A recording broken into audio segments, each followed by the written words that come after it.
Hey, if you've clicked on this video, then I want you to know this is not a coincidence. You're here because maybe you've experienced something that didn't sit right with you. Maybe someone made you feel like your memory, your emotions, or your reality couldn't be trusted. Maybe you've started to doubt yourself a little too much lately. And if that's true, then you're not alone, and you're definitely not crazy. Today, I'm going to talk to you about gaslighting. We're going to go through some of the most common gaslighting tricks, one by one, and right after I describe each one, I'll tell you how to protect yourself from it. This is what they will do to you, and this is how you will respond. So stay with me through the end, because this might just be the validation and the clarity you've been looking for. And while you're here, take a second to subscribe to the channel, leave a comment if something resonates with you, and share this with someone who might be going through something similar. These conversations matter. They can truly make someone feel seen. Let's begin. One of the most common gaslighting tactics is denial. You remember very clearly what someone said, how they said it, and even where you were when it happened. But when you bring it up, they look you in the eye and say, "I never said that," or "You're imagining things." This is meant to make you question your memory. You start second-guessing yourself. Maybe you misunderstood. Maybe you overreacted. Here's how you protect yourself. Document everything. Write it down in a private journal, or if it's safe to do so, send yourself an email summarizing what happened. You can also keep voice notes. The point is to anchor yourself in your own truth. When it happens again, and it often does, you'll have a record to remind you that it did, in fact, happen. And you didn't imagine it. Now here's another one. You're too sensitive. This is what they say when you try to express that something hurt you. Instead of taking responsibility or showing concern, they shift the blame to your emotions. They say you're overreacting, or that you need to toughen up. The purpose of this trick is to shut down your voice, to make you feel guilty for having feelings. Your response?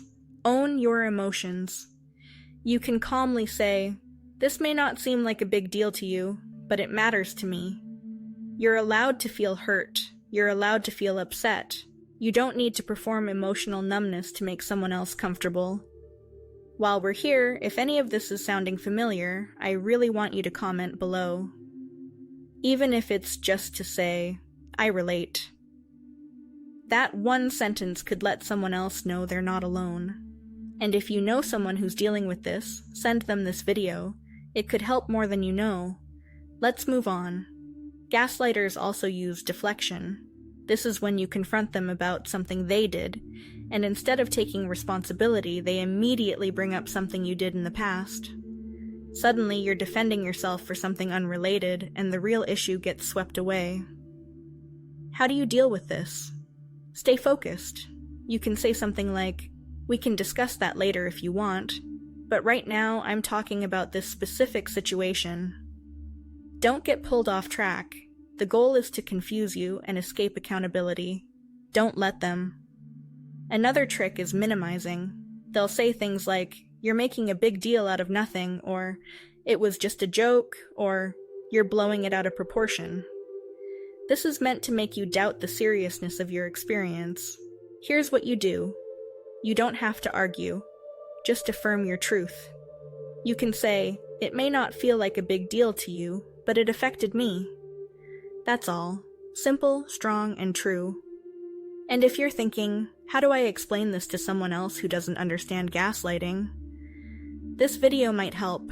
Share it with them. Sometimes hearing it explained like this can open people's eyes to what's really going on. Another very dangerous gaslighting tactic is isolation. The person will try to convince you that you shouldn't talk to others about what's happening. They'll say things like, "No one will believe you," or "They'll just take my side." The goal is to cut you off from support so that you become more dependent on them for validation. To protect yourself, you must do the opposite. Speak, connect, reach out. Don't let shame silence you.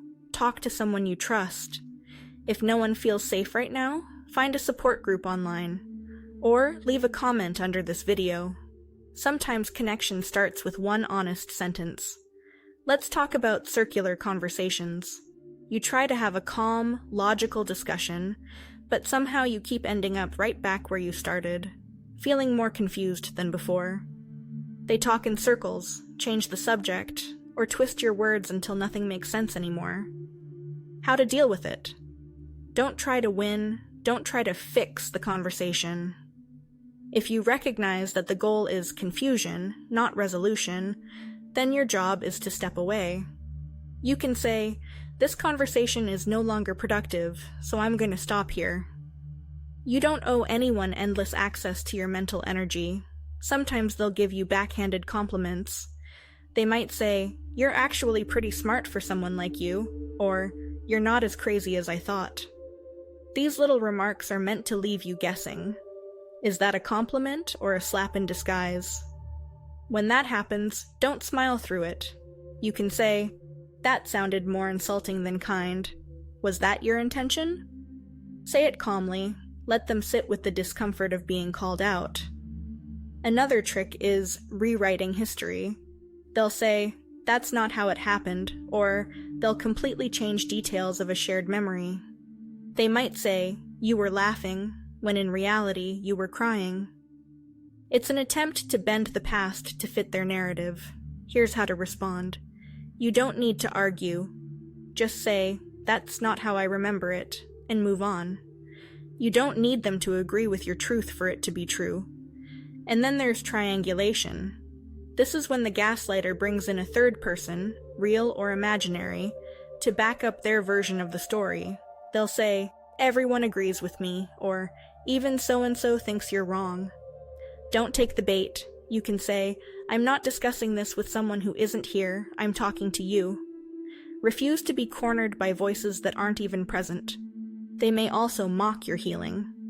If you're going to therapy, journaling, praying, meditating, or just setting boundaries, they might belittle you. They'll say, you're being brainwashed," or "You've changed," or "You're acting like some guru now." Here's how you protect yourself. Don't explain your healing. You're not obligated to justify the way you protect your peace.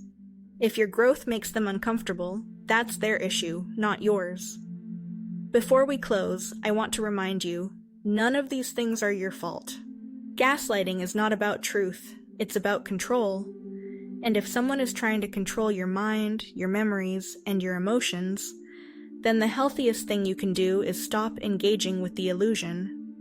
Your mind is not broken, your feelings are not wrong, you are not too much, you are not making it up, and you are not alone. If you've made it this far, thank you. I hope this has given you some clarity, or at the very least, the beginning of some inner peace. I want you to stay connected with me. Subscribe to the channel so you don't miss the next time we talk about this. Leave a comment if something here helped you see things more clearly. And if you know someone who needs this, really needs it, please share this with them. You might just give them the language they were looking for to finally understand what's been happening to them. And if you ever find yourself needing to explain what you've gone through to someone else, whether it's a friend, a therapist, or anyone who might help, feel free to show them this video. Let it speak for you when words are hard to find. You are not alone, and you are not imagining it. You've just been too close to someone who wants you to doubt your own light. Now it's time to take it back. Stay safe, stay steady, and stay with me. I'll see you in the next one.